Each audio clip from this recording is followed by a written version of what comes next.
I watched a YouTube video on how to grow my page effectively and actually quite quickly. The step-by-step process goes as follows. First, your niche. Your niche gives you a brief outline of the type of content you should be producing on your page.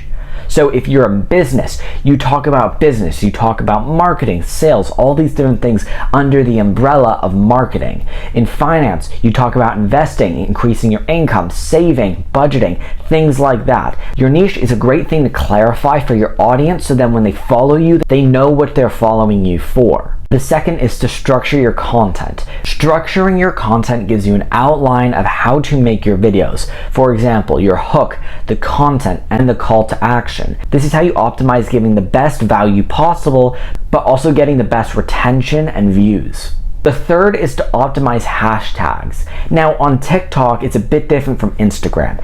You don't really need hashtags as much as you do on Instagram and these other platforms. TikTok looks at your content and the keywords that you have in your content and pushes your content towards people who actually want to see it.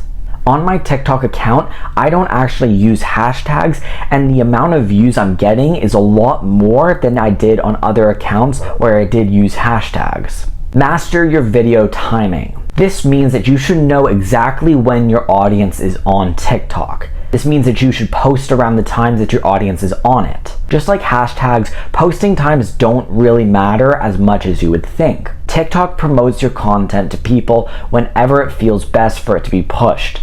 When we look at it and say, oh, I need to post at 3 p.m. because that's when a lot of people are on TikTok, well, in the end, yeah, that's important. You can post at that time, but it will not really affect your content in the long term. You may get more views right away, but then as time goes on, you will grow at the same rate as anyone else who posted whenever they were done the video. Fifth, a regular uploading schedule. This means that you have a schedule of when you're going to post. It doesn't matter when you're going to post, it just matters that you post consistently. So on my TikTok page, I post 3 times a day.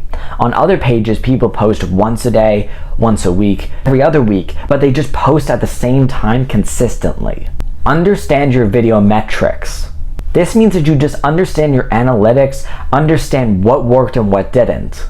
Now for this one, I don't really understand what he meant. He said limit your inspiration. I guess he meant don't take too much inspiration from a lot of people. This kind of makes sense because if you're basing a lot of your content off of these other creators, you may have way too much content to post.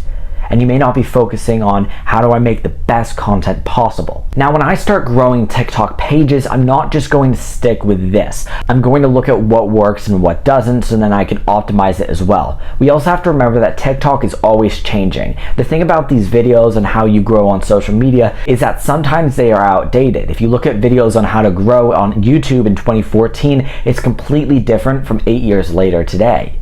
So I think we have to look at it and say, is this something that we can do as a startup and to understand about TikTok, or is it specific strategies right now? And if you're doing the latter, you have to understand when was the video posted.